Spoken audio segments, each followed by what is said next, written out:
nombre es Sandra Ortiz Ortiz. Vivo en la comunidad Cantón Panchimalquito, la jurisdicción de Panchimalco. Yo nací acá, ¿verdad? Mi familia, mi papá y mi mamá, somos 9 hermanos.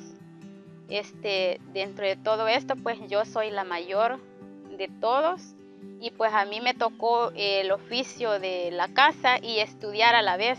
Yo me levanto muy temprano, ¿verdad? Cuando digo, hoy vamos a ir a la milpa, hoy va a haber reunión, yo alisto todo de comer los animales, ¿verdad? Y tempranito hago el aseo en la casa. A los 22 años, ¿verdad? Empecé a trabajar en el sistema organizativo. Fui viendo, ¿verdad?, de que era bueno organizarse. Aunque nosotros las mujeres se nos duplica el quehacer, ¿verdad?, del hogar y atender lo de la comunidad, ¿verdad?, no es fácil. Vimos después que había necesidad de reunirnos.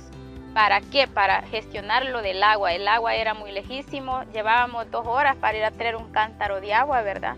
Eso ha sido muy duro en la vida, pero luego de todo esto nos dieron la tubería, pues vino el proyecto de agua, aunque nos cuesta algo porque hay que jalarlo de la cantarera a la casa, pero ya es menos, ¿verdad? No es el gran trayecto, ¿va? Aquí tenemos una iniciativa a través, ¿verdad?, del Comité de Mujeres, que es muy bueno, ¿verdad? Mire una iniciativa que es de granja de pollos. Tengo que ir a ver los pollos que tienen agua, que tienen comida. Y otra que sí me ha gustado, que la demanda de venta de pollo ha sido muy buena.